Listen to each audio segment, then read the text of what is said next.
माँ Janaki series present.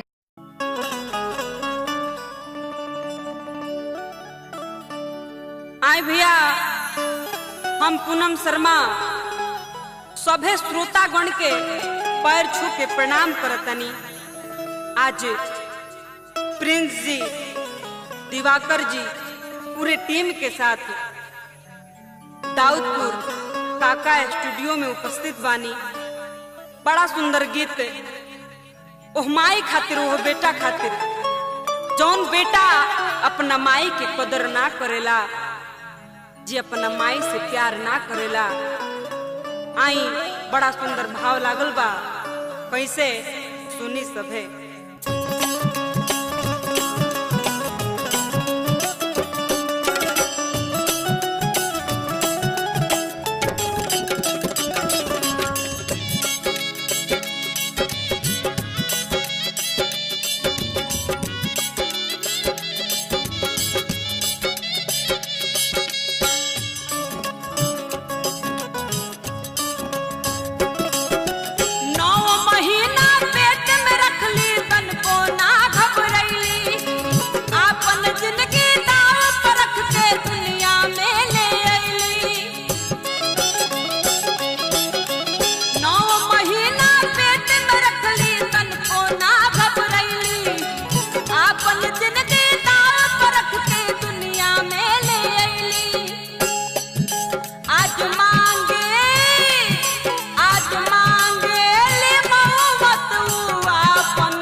अवस्था माई के टहकाई जे खाटी पर, कहर विधाता बरसई है एक ना एक दिन वो पापी पर।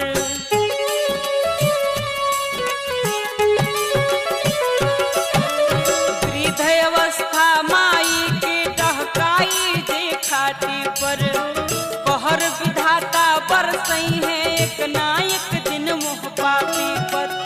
तेल लगा के कोमल दहिया व्रत के भांति कैली, हंसे बोले कैसे खैली बाबू नायक कैली। नरक में भी जगह ना मिली, उहो कसाई के डूब मरो बेटा जवन कदर न कैलस माई के। डूब मरो बेटा जवन कदर न कैलस माई के।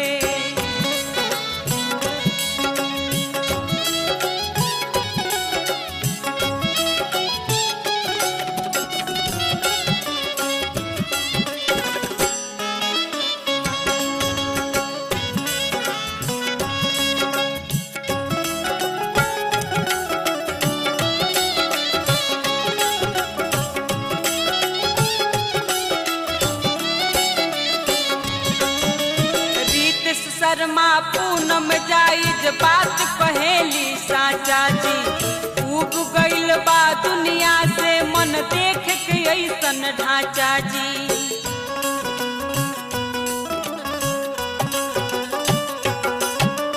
रीतिश शर्मा पूनम जायज बात कहेली साचा जी।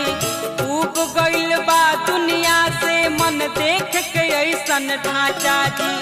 घिउ मलिदा खिया के अपने भूखे पेट सुगई